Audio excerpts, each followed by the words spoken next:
role in confronting insurgency and restoring public confidence. He also served India with distinction on the global stage as our ambassador to Romania.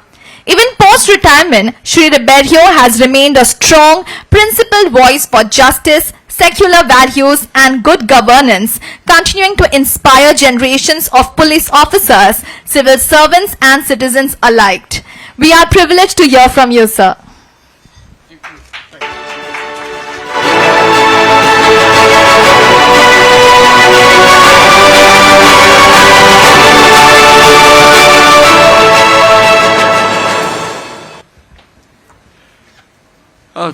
Thank you, Ms. Khan. Yeah, thank you, Ms. Khan. You have seen how many people there are here. My goodness, I couldn't get in. I've never seen such a big crowd for a book launch, and you are either interested in crime or in the persons who went after the criminal. No, it's one of the two, so I don't know what each of you is. But I've read part of the book, not the whole book. I've come to about the end. About 70 pages left probably. I can't read very fast these days, as you know. My eyes don't permit me. Shivanandan was one of our gems in the Indian police service. He never worked with me, but when I came back from Romania, I knew everything about him because everyone spoke only about him. I'll tell you a story. My mother used to live in Baikala, and that's where I grew up. And I had a brother who was a schizophrenic. He used to stay there. So every Saturday I would go to look up my brother, see how he's getting on, and also see about his food and everything. So I stopped my car. I had a bag which was in the car, briefcase, sorry. And you know the usual trick, somebody threw some money on the ground and the foolish driver who perhaps wanted to count that money or what he wanted to do, I do not know. But in any case, my bag was and I immediately was told about it. So I went to the police station, which was next door.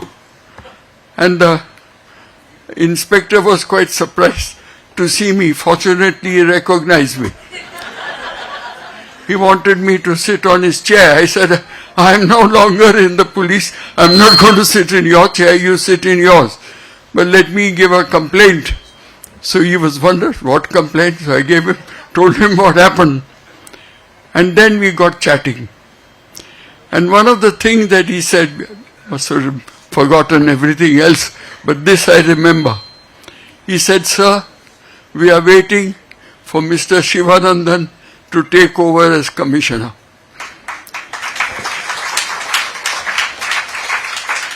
I think I told you this. Yes. I told you this story. And that is how I got more interested in Shivanandan and what he is doing.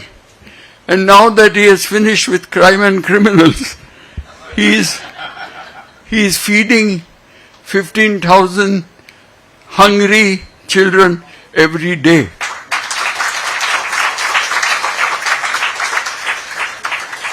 I respect him more for that, for bothering about others. And that is what every police officer worth his salt should do. He works for the people. When I used to speak every year, I used to go to the academy, first to Mussoorie and then to Hyderabad, and speak to the young officers.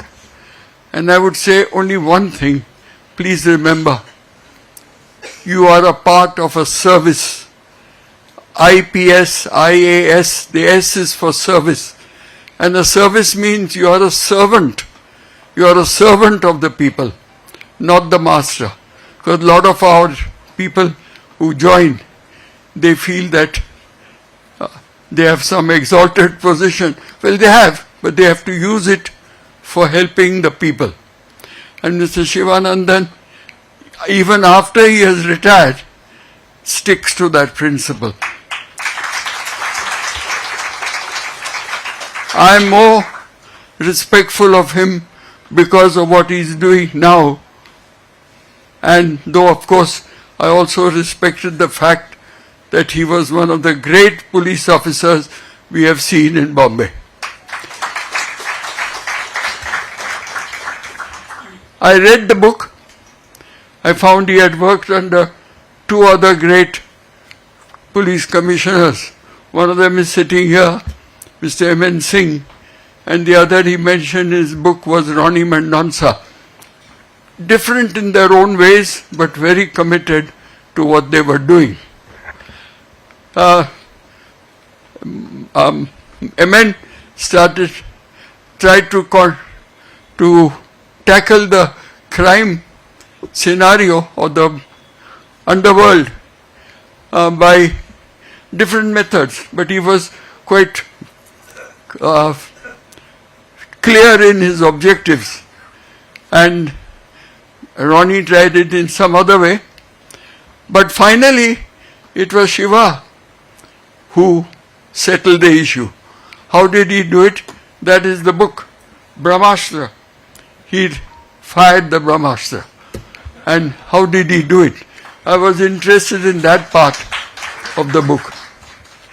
And he saw that encounters and other ways of tackling them don't pay. And they in fact keep on killing each other. Even that doesn't pay, because killing each other reduces the number of criminals, I admit that, but it also makes people very scared and frightened to what is happening in this country. I remember when I was the commissioner, there was somebody, we finally found out he was a lunatic who used to take a stone and throw it on the head. Not Ramanagar. I was not the commissioner then. It was much late. And threw a stone on the head of sleeping people on the road. And my mother, who was staying alone with my schizophrenic brother in Baikala, she phoned me. And she said, I'm scared. I said, what are you scared of? She said, they are throwing stones and killing people. I said, do you sleep on the road? She said, don't be funny. And this is not a joke, she said. So she said, I said, I'm not trying to joke. I'm saying that you cannot be killed. So you have got no reason to be scared. But I know that people who are poor people who are homeless have to be scared, because they don't know who's going to be the next person whose head is going to be smashed. Afterwards we found that somebody from Madhya Pradesh or somewhere, and we kept in touch. And not with him, but with the Madhya Pradesh police. Anyway, and now, otherwise I might have been misunderstood. Yeah, right. So, as I was saying, Shivanandan has been a great namuna for the Indian police service. I was very happy to read the other day about a young girl who has even challenged, she has not really challenged, but she has been clever enough to record what a deputy chief minister tried to bully her into doing. This is very common. He is not the only one who does that. And I'm going to write an article on this, and I'll mention a few other people who tried. But we have to stand up to this. And this girl has done it.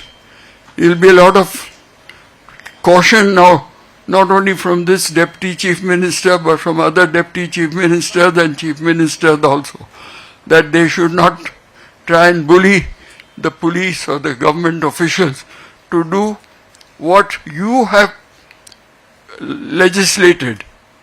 You have legislated, you have brought it into law, and then you ask us not to enforce those laws. And that is why very often the enforcement part of it, the laws are all good. If you go and read, we have enough laws, we don't need new ones, but we need enforcement. You know, I was sent as Commissioner of Thane Police, first one. I was in fact the first one. And I took some severe action against these bootleggers. Mainly the distillation ones, the ones who used to distill. So then you don't get the supply.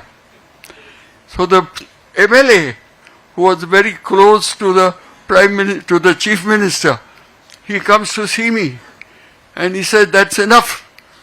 Now you have enforced enough, now you don't enforce anymore." So I said, "My goodness, are you going to change the law?"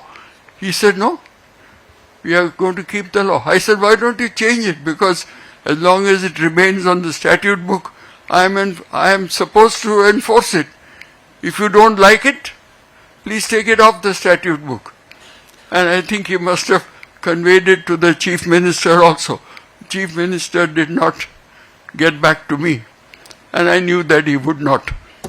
Anyway, so I thank Sivanandan for calling me and giving me this occasion to speak after so long. I never thought I would be able to do that. I didn't think I would be able to stand, in fact, because I have many problems connected to age. It's normal. Hope that you all want to become of my age. Well, that's fine. But then you will have also these added problems which you do not have now. So, good luck to you all. Good luck, and I